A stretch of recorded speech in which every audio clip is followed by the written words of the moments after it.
Yang pertama, kita coba lihat di dalam teks keputusan tarjih atau matnu qarori tarjih. Ketika Fitri, sebenarnya majelis tarjih sudah merumuskan atau sudah memutuskan, yaitu di Muktamar Khususi ke-31 di Yogyakarta tahun 1950. Maka kalau kita lihat teks keputusan secara singkat, maka di sana dikatakan, karena HPT kita ini menggunakan dua versi, yaitu versi Arab, kemudian versi Latin. Yang di versi Arabnya dikatakan zakatul fitri, ini judulnya. Idza gharabat syamsu akhiri Ramadan, apabila telah terbenam matahari pada akhir bulan Ramadan. Wa kana laka sa'atun, sedang engkau memiliki kelapangan rezeki. Fa'addi zakatal fitri, maka tunaikanlah atau maka keluarkanlah zakat fitri so'an min to'amik, yaitu satu sok atau sebanyak satu sok dari bahan makanan engkau. Qabla sholati, sebelum sholat, maksudnya sebelum sholat Idul Fitri, yaitu sebelum sholat Idul Fitri. Tuhratan li saumik, kemudian dijelaskan aspek spiritualitas dari zakatul fitri itu, yaitu sebagai pensuci dari puasa kita. Wa tu'matan lil masakin, kemudian juga disebutkan tingkatan sosial yang berupa solidaritas kita kepada fakir miskin, sehingga di sana dikatakan tu'matan lil masakin. Zakat fitri itu digunakan sebagai atau untuk makanan orang-orang miskin. Nah, kemudian yang berkaitan dengan pentasarufannya atau pada masrifu zakatil fitri, di sana dikatakan badir bisorfi zakatika badir bisorfi zakatika ala mustahiqiha athamaniyah, bersegeralah kamu untuk mentasarufkan zakat engkau atas 8 golongan yang berhak menerima zakat. Illa zakat al-fitri, kecuali zakat fitri. Fasrifha, maka tasarufkanlah ia, maksudnya zakat al-fitri, alal fuqara'i wal masakin, atas orang-orang fakir dan miskin. Wala ba'sa an tu'ajjila bi ikhrajiha qabla awaniha, dan tidak mengapa engkau mensegerakan mengeluarkan zakat fitrah itu sebelum waktunya. Nah, ini teks keputusan zakat fitri yang kita temukan di putusan Tarjih Muhammadiyah di Yogyakarta tahun 1950. Bapak Ibu sekalian yang dimuliakan Allah, kalau kita lihat ini versi Latinnya, karena sudah saya terjemahkan dengan terjemah bebas tadi, sehingga Bapak Ibu sekalian bisa dibaca sendiri, atau paling tidak kita sudah memahami maksud dari teks keputusan tadi yang berdasarkan versi Arabnya. Bapak Ibu sekalian yang dimuliakan Allah, nah, kemudian yang penting untuk kita pahami, yang pertama ketika kita membahas zakatul fitri, yaitu tentang definisi zakatul fitri itu. Apa sebenarnya yang dimaksud dengan zakatul fitri? Maka zakatul fitri itu juga bisa disebut sebagai shadaqatul fitri. Karena sudah kita pernah bahas bahwasanya kata sodakoh itu maknanya luas. tidak hanya suatu harta, tetapi juga bisa bersifat non-material, dan tidak hanya bersifat sunnah, tapi juga wajib. Ini sudah kita bahas kemarin ketika kita membahas tentang fadhailul a'mal. Sehingga kalau disebut shadaqatul fitri, yang maksudnya zakatul fitri, sedekah yang sifatnya itu wajib. Nah kemudian, kenapa kok disebut zakatul fitri? Zakat, ya sebagaimana yang kita pahami, gitu. Kemudian yang kedua ada istilah fitri. Fitri itu sama dengan kata Idul Fitri. Id itu hari perayaan, Al-Fitri itu maksudnya apa? Berbuka. Nah, kenapa kok zakat ini dihubungkan dengan Al-Fitr, yang artinya berbuka? Karena kewajiban zakat fitri ini kita bayarkan ketika kita sudah berbuka setelah selama 1 bulan Ramadan kita menjalankan puasa. Nah, sehingga salah satu bentuk peningkatan spiritualitas kita untuk mengakhiri ibadah puasa dengan kita kembali dalam keadaan normal, yaitu kita makan dan minum di siang hari. Kita sudah tidak lagi menjalankan apa yang disebut dengan al-imsak, menahan diri, yaitu menahan diri dari makan dan minum. Maka zakat yang kita tunaikan itu disebut sebagai zakatul al-fitri, yaitu zakat yang dihubungkan dengan berbuka. Ya, karena ketika kita membayar zakat fitri, kita akan mengakhiri dari puasa Ramadan kita. Sebagaimana juga disebut Idul Fitri. Kenapa kok disebut Idul Fitri? Ya karena perayaan atau Id ini dihubungkan dengan berbuka setelah kita menjalankan ibadah puasa. Nah, kemudian juga sebagaimana yang saya sampaikan tadi, zakatul fitri disebut juga sebagai shadaqatul fitri. Ya, karena di dalam Al-Quran itu ketika Allah bicara tentang zakat tidak selalu menggunakan zakat, tapi terkadang menggunakan shadaqah. Innamas shadaqatu lil fuqara'i wal masakin. Ketika Allah berbicara tentang al-asnaf ats-tsamaniyah, 8 kategori orang yang berhak menerima zakat, maka digunakan innamas shadaqatu. Sesungguhnya sedekah-sedekah di sini yang maksudnya zakat yang wajib kita tunaikan. Demikian juga Bapak Ibu sekalian yang dimuliakan Allah, zakatul fitri ini juga terkadang sering disebut sebagai zakatul fitrah. Nah, kalau disebut fitrah berarti ini dihubungkan dengan fitrah naluri kita, bahwasanya manusia itu dilahirkan dalam keadaan fitrah. Ma min mauludin illa yuladu alal fitrah. Tidak ada seorang bayi kecuali dilahirkan dalam kondisi kesucian. Nah, seakan-akan nilai filosofinya ketika kita menunaikan zakat fitri atau zakatul fitrah, kalau karena disebut zakatul fitrah, ini sebagai bentuk mensucikan, purifikasi diri kita dari berbagai macam sifat-sifat yang negatif yang ada di dalam diri kita, yang kita coba buang, kita hapus melalui sebuah training spiritual yang disebut puasa.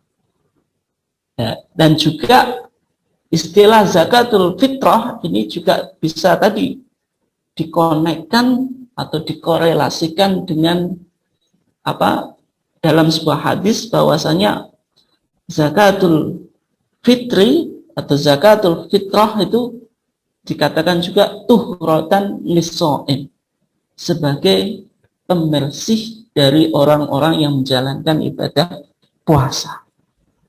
Nah, itu Bapak Ibu sekalian yang dimuliakan Allah tentang makna zakatul fitri. Nah, kemudian kalau kita berbicara tentang zakatul fitri, kapan zakat ini diwajibkan? Maka zakatul fitri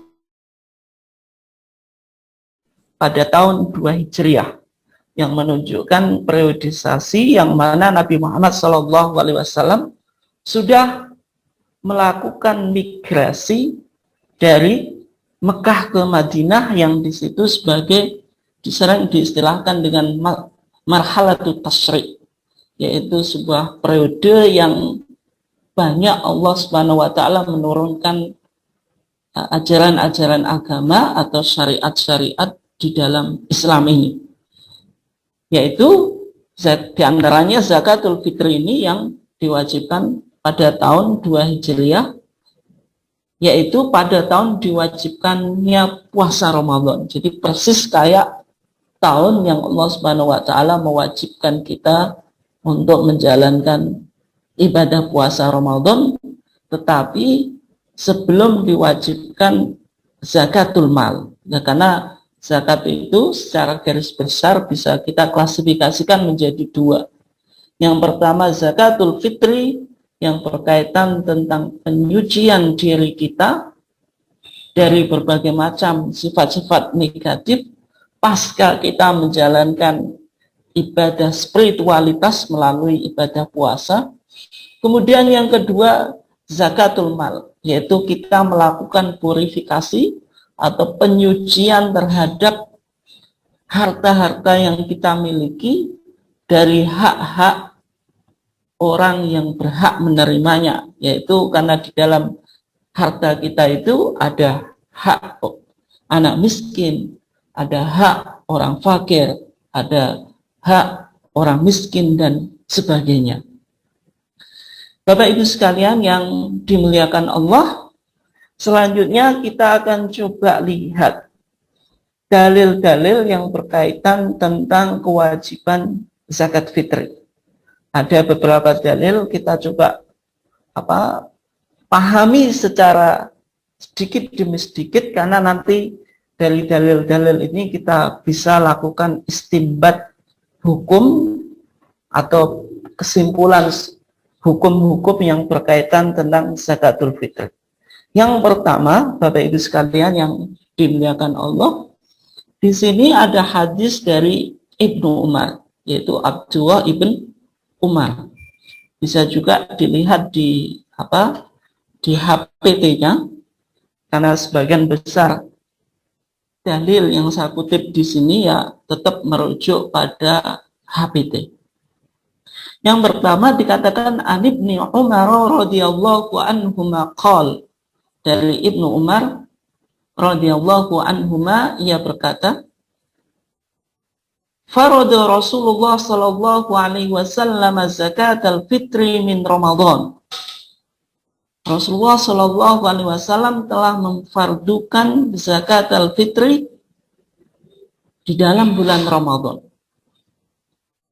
So'an min tamrin, yaitu satu sok dari kurma, au so'an min syairin, atau satu sok dari gandum, alal abdi, yaitu zakatul fitri itu dibebankan kepada siapa, diwajibkan kepada siapa? Yang pertama alal abdi, atas budak, wal hurri, dan atas orang yang merdeka, wal dzakari wal untha, dan diwajibkan atas laki-laki dan wanita, was-shaghiri wal kabiri minal muslimin, baik kecil maupun besar dari golongan orang-orang muslim.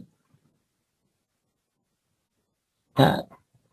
Wa amara biha an tu'adda qabla khurujin nasi ila shalah, dan Rasulullah sallallahu alaihi wasallam menyuruh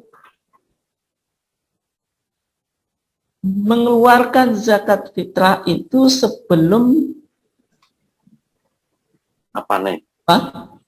sebelum orang-orang pergi mengerjakan sholat.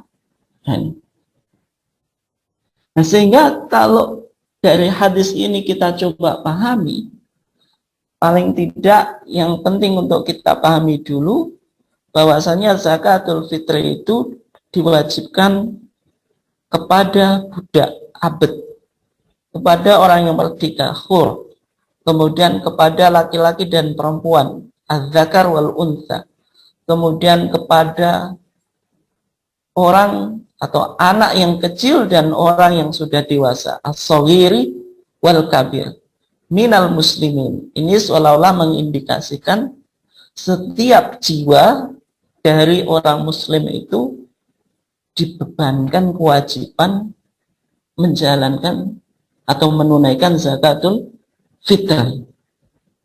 Ini hadis yang pertama. Kemudian Bapak Ibu sekalian yang dimuliakan Allah, hadis yang kedua juga dari Abdullah ibn Umar. Anna Rasulullah sallallahu alaihi wasallam farada zakatal fitri min Ramadan ala kulli nafsin minal muslimin. Nah ini redaksinya sudah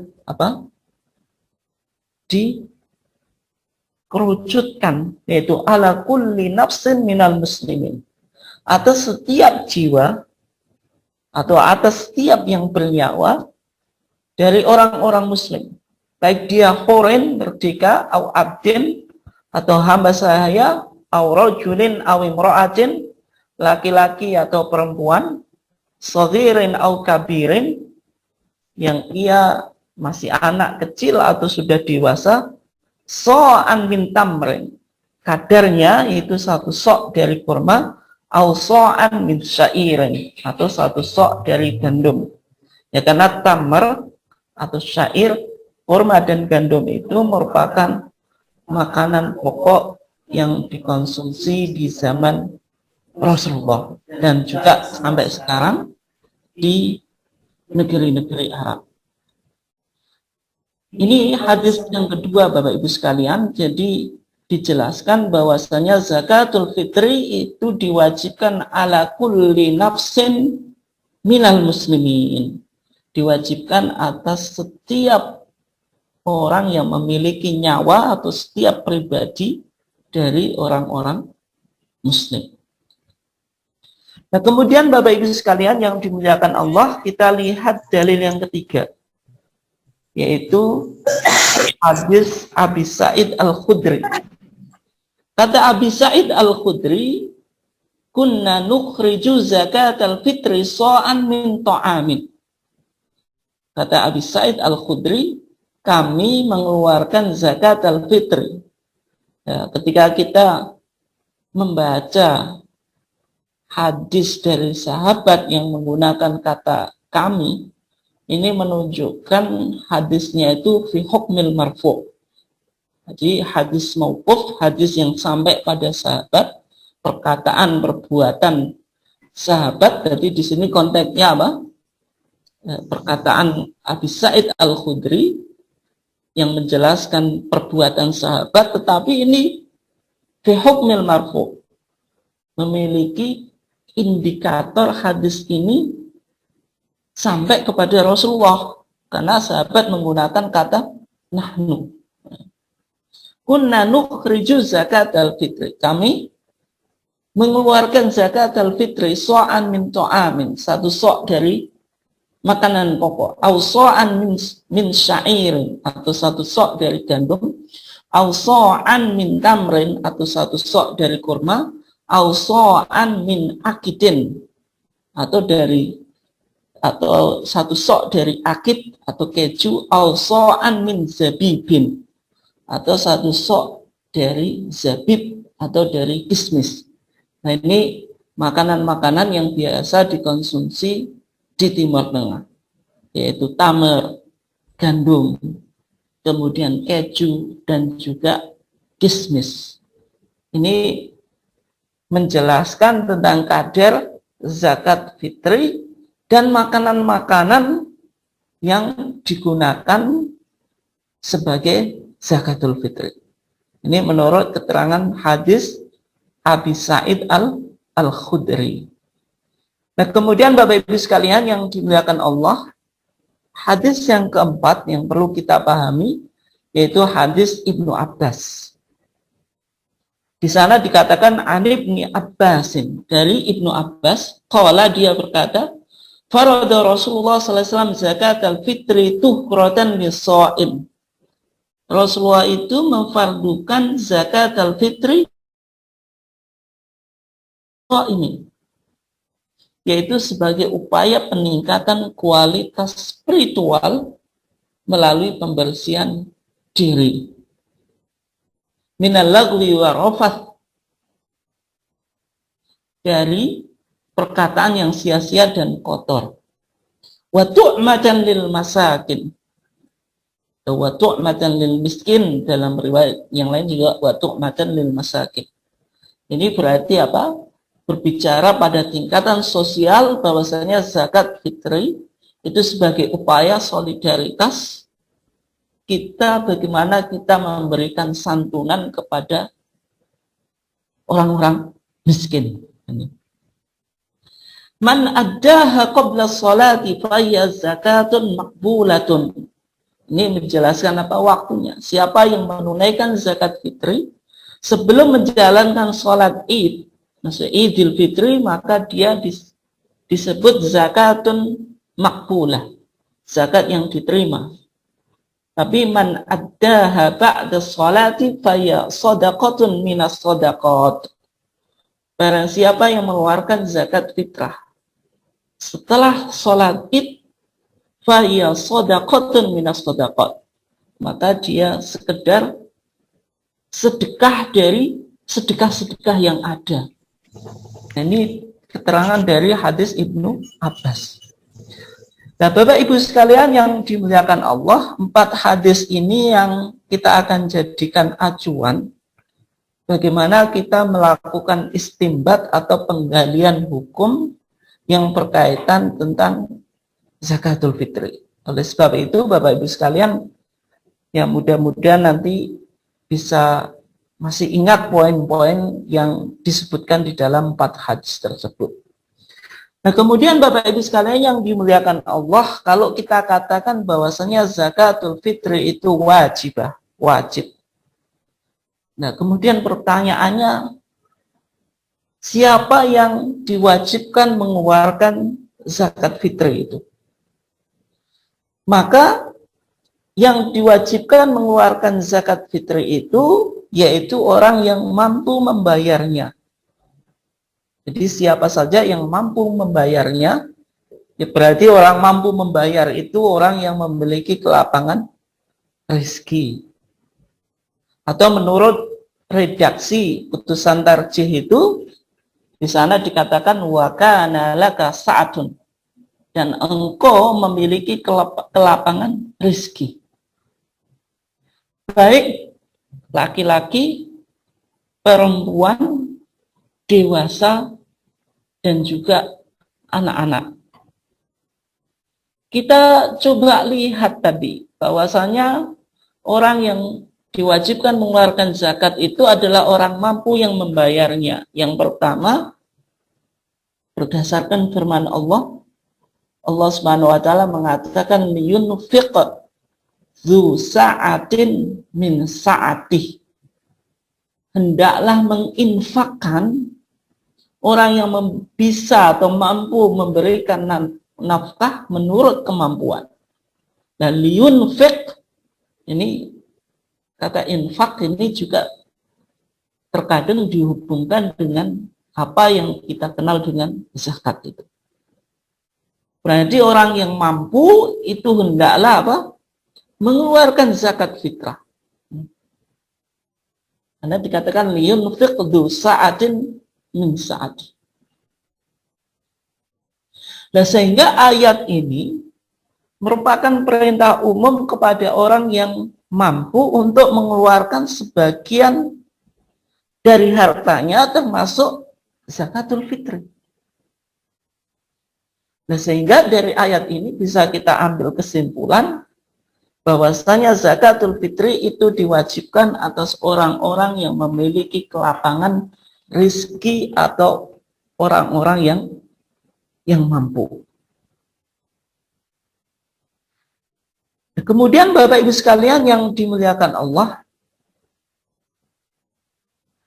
kalau kita katakan tadi yang kedua, orang yang mampu membayar atau yang memiliki kelapangan rezeki itu, baik dia laki-laki, perempuan, dewasa atau anak-anak. Nah ini dalilnya apa? Yaitu dari hadis Ibnu Umar dan Abdullah Ibnu Umar yang sudah kita baca tadi, yang menyatakan bahwa zakatul fitri itu diwajibkan, dikatakan ala kulli nafsin minal muslimin, atas setiap jiwa dari setiap orang yang muslim, baik dia abd, sudah kita baca hadisnya, bisa dilihat lagi Bapak Ibu sekalian, nah, baik dia abd, yaitu orang yang budak, al-khur, orang yang merdeka, ad-dzakar wal untha, laki-laki dan perempuan, as-shaghir wal kabir, yaitu yang masih kecil atau sudah berusia dewasa. Kemudian ala kulli nafsin minal muslimin, atas setiap jiwa dari orang muslim. Nah, sehingga orang-orang yang dijelaskan di dalam hadis ini diwajibkan untuk mengeluarkan apa? Zakatul fitri. Maka zakat fitrah atau zakatul fitri yang mana kita coba pahami bahwasanya dalam zakat fitri orang yang berkelapangan itu maksudnya apa? Orang-orang yang dzu sa'atin tadi, yaitu orang yang pada malam hari raya Idul Fitri memiliki kelebihan dari kebutuhannya dan kebutuhan orang yang ditanggungnya. Misalnya seorang laki-laki ketika dia memiliki kelebihan dari kebutuhan-kebutuhan pokok, yaitu apa? Makan untuk Idul Fitri, pakaian, itu, kemudian juga pakaian untuk istri. Nah, ketika dia apa? Memiliki kelebihan dari kebutuhan dia di hari Idul Fitri, ini dia disebut sebagai orang yang dzu sa'atin, memiliki apa? Kelebihan. Yang harus ia lakukan membayar zakatul fitri untuk dirinya sendiri. Ini yang pertama. Kemudian jika hartanya itu masih lebih, dia diwajibkan membayar zakat fitri untuk istrinya dan anak-anaknya. Karena istri dan anak itu berada di tanggungannya. Dia wajib apa? Menafkahi. Sehingga berawal dari dirinya sendiri, kalau ada hartanya yang lebih, dibayarkan untuk istrinya, kemudian anaknya, dan seterusnya. Dan bagaimana kalau misalnya apa? Orang yang tidak mampu menafkahi apa? Tadi tidak mampu menafkahi atau tidak mampu mengeluarkan zakat fitri untuk anaknya atau istrinya, ya kembali tadi, ya berarti dia cukup apa? Mengeluarkan zakat fitri untuk dirinya sendiri, karena kemampuannya semacam itu. Berarti levelnya apa, urutannya semacam itu. Nah kemudian bagaimana, ini sebuah kasus. Kalau anak yatim piatu atau anak-anak miskin yang berada di panti asuhan, apakah misalnya pengurus panti asuhan itu wajib membayarkan zakat fitrinya atau tidak? Maka di dalam fatwa tarjih dijelaskan, panti asuhan itu kan sebenarnya biaya operasionalnya secara umum itu kan apa? Berasal dari sumbangan dari masyarakat. Dan terkadang di kasus panti asuhan itu tidak selalu bisa membayarkan zakat fitri atau tidak memiliki uang untuk membayar zakat fitri kepada apa? kepada anak-anak yatim piatu yang diasuhnya. Maka ketika panti asuhan tidak memiliki dana atau modal untuk membayar zakatul fitri kepada anak-anak yang diasuhnya, maka ya anak-anak yatim piatu yang berada di itu tidak perlu untuk dibayarkan apa? Zakat fitrinya. Nah, karena kembali ke tadi, kalau pengasuh panti asuhan itu tidak punya modal untuk membayarkan zakat fitri, sedangkan dana operasional dari panti asuhan itu kan secara umum berasal dari sumbangan masyarakat. Nah, ketika tidak memiliki kemampuan ya berarti tidak perlu untuk membayarkan apa? Zakat fitri anak-anak panti tersebut.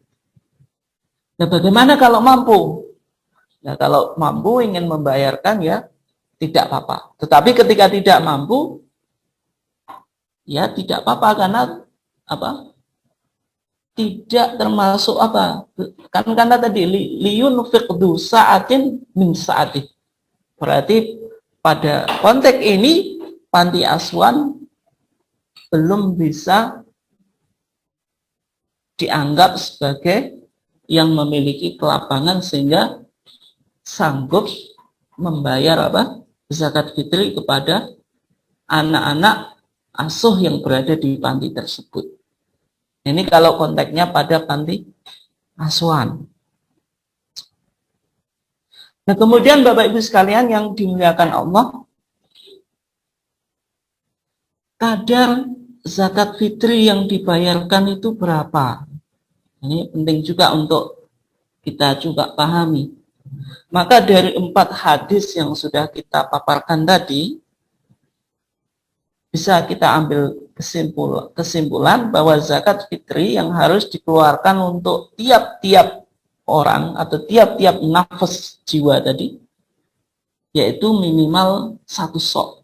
Karena kalau kita lihat tadi, misalnya hadis Abi Sa'id Al-Khudri, kunna nukhriju zakat al-fitri so'an min ta'amin, au so'an min syair, au so'an min tamrin, au so'an min akid, au so'an min zabib. Ini berarti bicara tentang sok. Kemudian ya ini menurut apa keterangan hadis Abi Sa'id apa Al-Khudri. Nah, kemudian hadis Abdullah Ibnu Umar juga, maka di sana dikatakan so'an min tamrin au so'an min syair.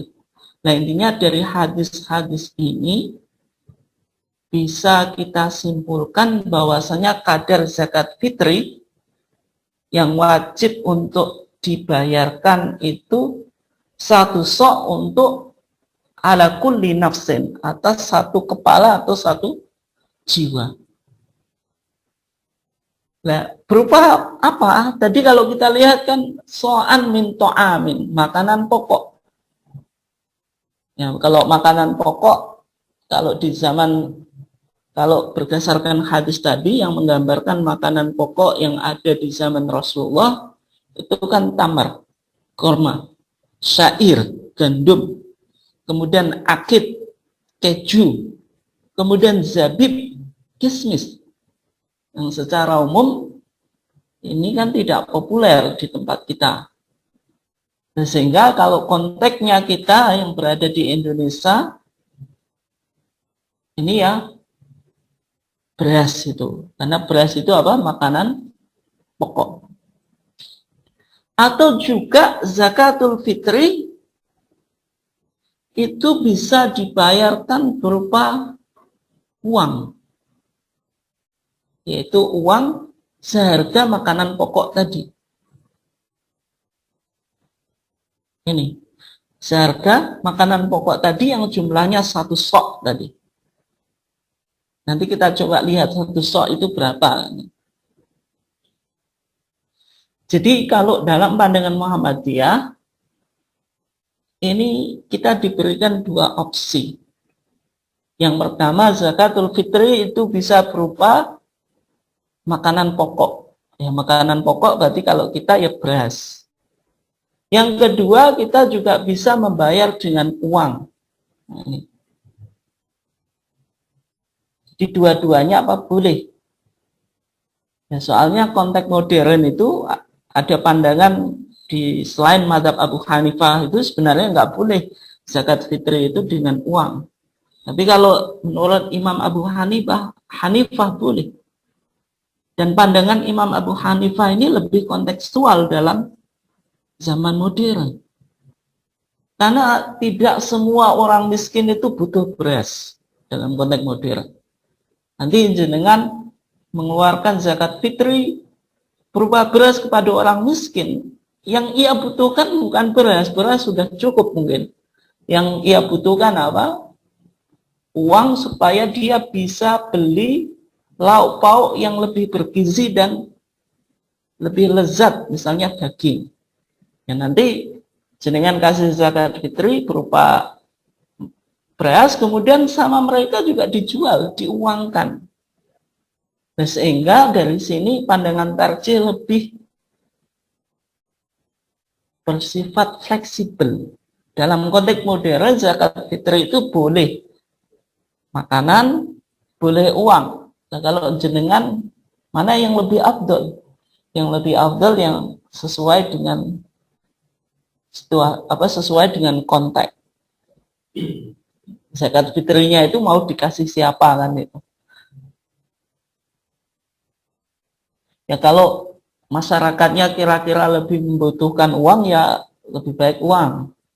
Kemudian kalau kira-kira lebih membutuhkan makanan pokok beras ya lebih baik beras. Ya tergantung kondisi yang mana kita berada di tempat itu. Yang intinya keduanya adalah apa? Boleh. Dan kalau kita lihat di dalam keputusan tarjih tadi, maka dikatakan fa'addi zakatal fitri so'an min to'amik. Maka keluarkanlah zakat fitri sebanyak satu sok dari bahan makananmu. Qabla sholah, sebelum sholat id. Berarti dari sini kadar zakat fitri yang wajib kita bayarkan itu satu sok.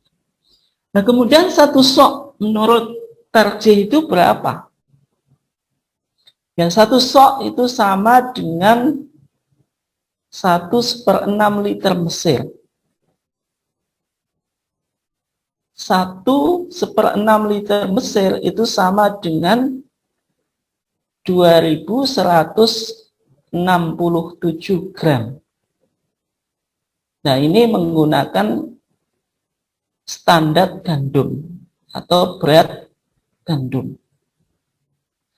Tetapi apabila di suatu daerah makanan pokoknya itu lebih berat daripada gandum, misalnya beras. Beras ini kan beratnya lebih berat daripada gandum. Maka wajib untuk menambah dari ukuran tersebut. Nah, sehingga di dalam pandangan majelis tarjih untuk kehati-hatian atau ikhtiyatian itu digenapkan menjadi 2,5 kilo atau 2,5 kilogram. Yang mana ini beratnya kalau kita lihat daripada gandum yang ada di Mesir itu cuma berapa?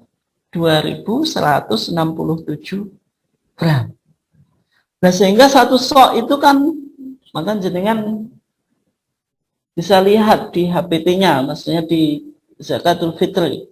Satu sok itu kurang lebih 4 kati atau 2,5 kilogram. Karena satu sok itu kan 4 mud. Satu mud itu 6 ons. Bisa juga dibaca di tuntunan Ramadan yang dikeluarkan oleh MTT, Majelis Tarjih dan Tajdid PP Muhammadiyah. Nah ini dalam pandangan tarjih. Ya meskipun ada pandangan di luar tarjih yang berkembang, konteks sekarang itu zakatul fitri itu ya 3 kilo, tidak 2,5 kilogram dengan menggunakan metode perhitungan yang berbeda. Nah itu ya tidak apa-apa kalau jenengan bisa membayar zakatul fitri misalnya sebanyak 3 kilo atau lebih dari 3 kilo pun juga boleh. Ya, tetapi jangan sampai yang 2,5 kilo ini kurang zakat fitrinya. Belum semacam itu, sehingga Majelis Tarjih ya meskipun dulu itu pernah ada edaran dari PP yang mengatakan zakatul fitri itu 3 kilo. Nah saya cuma lupa itu tahun berapa. Nah kemudian itu kan sebelumnya tetap 2,5 kilogram. Kemudian tahun berapa itu saya lupa, nggak saya cek datanya, belum saya cek. Itu PP pernah mengeluarkan dulu 3 kilo. Nah, kemudian sampai sekarang itu kembali lagi 2,5 kilo karena ini yang umum di Indonesia. Yang intinya kalau ada perubahan perhitungan biasanya disampaikan melalui edaran PP Muhammadiyah. Tapi intinya kalau jenengan ingin membayar 3 kilo karena ekonominya mungkin mapan, ya monggo-monggo saja. Karena inti syariat ini harus dipahami at-taisir. Mempermudah ini yang dipahami oleh Muhammadiyah. Yang ada orang, mohon maaf ini mungkin cuma sekedar kritik yang sangat soft. Ada orang yang bilang zakat fitrah harus 3 kilo, pokoknya 3 kilo. Ya, jangan dipahami semacam itu saja, tapi harus dipikirkan bagaimana nasib orang-orang yang mungkin secara ekonomi susah. Nah, ini kan harus dipahami juga. Nah, sehingga 2,5 kilo ini masih dipahami oleh Majelis Tarjih. Ya meskipun mungkin yang lain mengatakan 3 kilo, tapi Majelis Tarjih ya masih tetap 2,5 kilo. Tapi kalau mau digenapkan 3 kilo biar pas dan tidak khawatir, tidak ragu, ya tidak apa-apa gitu. Karena intinya kadar zakatul fitri dalam fikih itu disebut takdirian. Takdirian itu dikira-kira. Sehingga bisa jadi perhitungannya itu berbeda. Tapi intinya ya satu sok. Cumanya melihat satu sok itu berapa.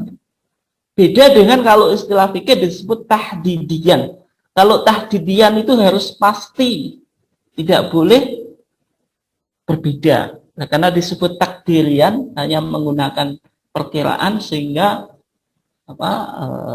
perbedaan di dalam perhitungan itu wajar-wajar saja. Nah, kemudian Bapak Ibu sekalian yang dimuliakan Allah,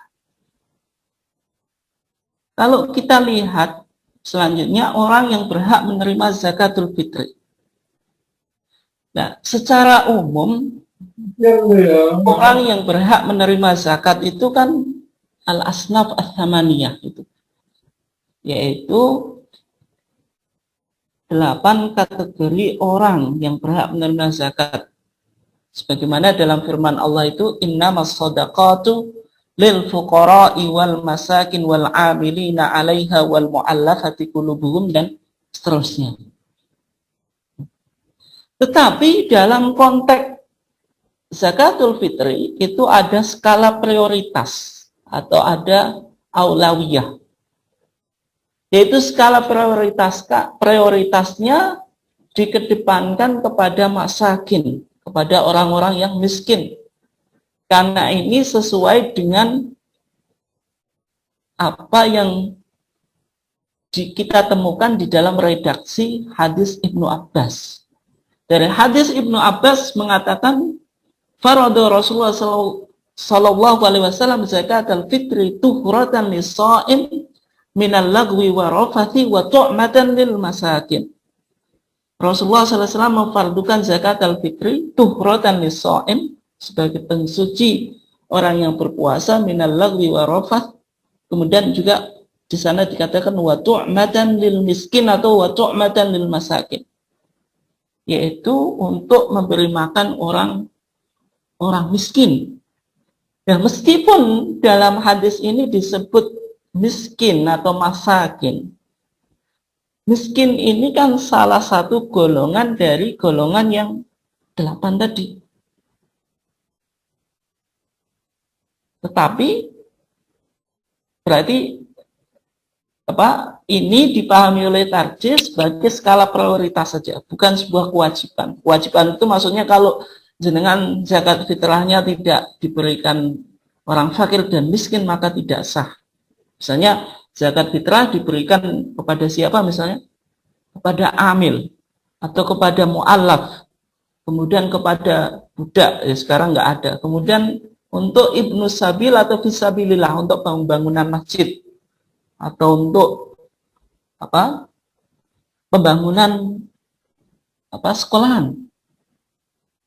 Ya, kalau dikatakan wajib untuk orang miskin, ya berarti kalau kita tasorofkan kepada selain orang miskin maka tidak sah. Itu maksudnya kalau dikatakan wajib. Tapi kalau skala prioritas, sebagaimana yang dipahami tarjih, itu tetap zakat fitrah atau zakatul fitri itu diprioritaskan untuk orang-orang fakir dan miskin, supaya mereka tidak meminta-minta pada hari Id. Karena hari Id ini kan hari kemuliaan, kemenangan, kegembiraan. Masa hari Id masih ada fakir miskin yang yang meminta-minta di jalan, kan itu. Nah, sehingga ini yang dipahami oleh tarjih juga sebagai skala prioritas, karena ada kaidah itlaqu al-juz wa iradatul kul. Meskipun hadis ini menyebutkan miskin saja, tapi sebenarnya yang dikehendaki iradatul kul. Yang dikehendaki semua asnaf saja. Sehingga kalau kita prioritaskan kepada fakir miskin, itu ya cuma skala prioritas itu. Nah, sehingga kalau fakir miskin di hari Id itu tercukupi, ternyata dana zakat fitrah itu masih terkumpul, nanti kita bisa lihat, dan ini nanti didukung oleh keputusan Munas kita yang ke-31 di Gresik, zakat fitri apabila lebih itu bisa diberdayakan atau dimodalkan di dalam usaha-usaha produktif yang hasilnya itu bisa mengcover kebutuhan orang fakir dan miskin, dan sehingga kita tidak hanya mencukupi orang fakir dan miskin di hari raya saja, di satu hari itu, tapi juga di hari-hari kemudian. Ini yang nanti kita akan coba lihat di pembahasan berikutnya, karena waktunya sudah hampir selesai. Saya kembalikan kepada Pak Budi. Silahkan Pak Budi.